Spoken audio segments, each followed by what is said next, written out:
Esteban Santiago was scheduled to appear in federal court Monday morning on charges that could possibly bring him the death penalty after he gunned down 11 people at the Fort Lauderdale Hollywood International Airport last week, killing 5 in the baggage claim area. Santiago, 26, was charged with carrying out violence at an airport, using a firearm during a violent act and killing with a firearm. The accused shooter is an Iraq War veteran. He was taken into police custody Friday and has been held at the Broward County Jail in Fort Lauderdale. But it may take months for prosecutors to debate Santiago's fate, according to Reuters. They've then got 2 weeks to indict him, and then they've got to go through the whole death penalty review, former federal prosecutor David Weinstein, a partner with Miami law firm Clarke Silverglate, told Reuters.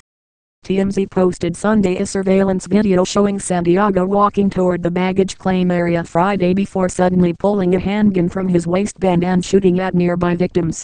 He then fled from the scene, while travelers plunged to the floor. Authorities were still determining Monday whether the mass shooting was an act of terrorism and if Santiago's mental illness triggered Friday's attack. Santiago's brother, Brian Santiago, said Saturday his brother had requested psychological help but received little help, according to ABC News. Esteban Santiago apparently was hearing voices as recently as August.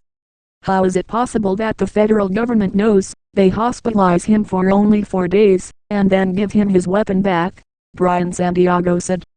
Investigators said Friday's incident was deliberate and Santiago confessed to the shooting. He brought a one-way ticket from his home in Alaska to Fort Lauderdale, where he retrieved his 9mm semi-automatic handgun from his luggage to start the gun rampage. Santiago served from 2007 to 2016 in the Puerto Rico and Alaska National Guards, including a deployment to Iraq from 2010 to 2011, according to the Pentagon. Since his return from Iraq, Santiago's family said he hasn't been the same. While it still remains unknown whether Santiago will face the death penalty, there are approximately 32 states with the death penalty, and since 1976, there had been a total of 1,392 executions.